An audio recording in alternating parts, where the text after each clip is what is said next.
नमस्कार, आप देख रहे हैं टीएनपी न्यूज और मैं हूं आपके साथ मिशा सिंह। अगर आपने पृथ्वी पर जन्म लिया है तो आपकी मृत्यु तय है। जन्म और मरण एक ही सिक्के के दो पहलू है जो बदले नहीं जा सकते।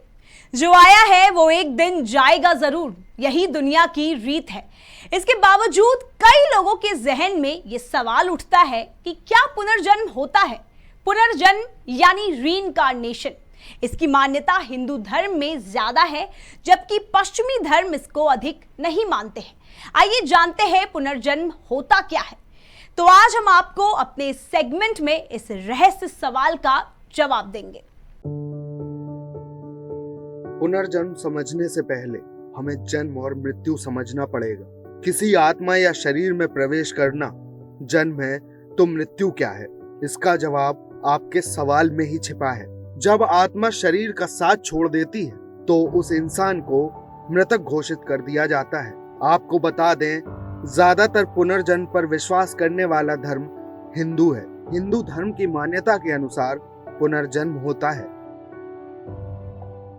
इसका जिक्र वेदों और पुराणों में भी किया गया है। कहते हैं जब एक जन्म के अच्छे बुरे कर्म अधूरे रह जाते हैं तो उसे भोगने के लिए दूसरा जन्म आवश्यक होता है। कर्म और पुनर्जन्म का एक दूसरे से अटूट रिश्ता माना जाता है। धरती पर पुनर्जन्म के दो उद्देश्य होते हैं। कहा जाता है कि पुनर्जन्म में इंसान अपने कर्मों का भोग करता है, जिससे वो उनसे मुक्त हो जाता है। दूसरा, इंसान इन भोगों से अनुभव प्राप्त करता है और अपने जीवन में सुधार करता है। बहुत से लोग यह सोचते हैं कि पुनर्जन्म के बाद उन्हें कौन सी श्रेणी में जन्म मिलेगा। उदाहरण के तौर पर अगर देखा जाए तो पुनर्जन्म के बाद वनस्पति जाति, पशु जाति, पक्षी जाति, मनुष्य जाति में व्यक्ति को जन्म मिलता है। कर्म के अनुसार आत्मा को जिसका शरीर प्राप्त होता है वह उसकी जाति कहलाती है।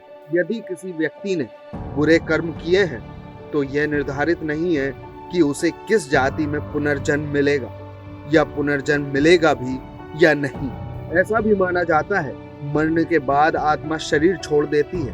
कहते हैं जो लोग अच्छे कर्म करते हैं वे स्वर्ग लोक जाते हैं और जो बुरे कर्म करते हैं उनकी आत्मा भटकती रहती है और पुनः धरती पर जन्म लेती है। लेकिन यह जरूरी नहीं है कि उसका जन्म मनुष्य श्रेणी में ही हो। बहरहाल अगर आप आज जिंदा हो तो एक दिन आपकी मौत भी जरूर आएगी। तो जिंदगी के हर पल को जियो, समाज के लिए कुछ अच्छा करो कि ताकि आपके जाने के बाद भी आपकी पहचान बनी रहे और लोग आपको आपके अच्छे काम को याद करते रहे, क्योंकि जिंदगी बहुत छोटी है। शाहरुख का वो डायलॉग तो सुना ही होगा, कल हो ना हो। इस प्रोग्राम में फिलहाल इतना ही। नमस्कार।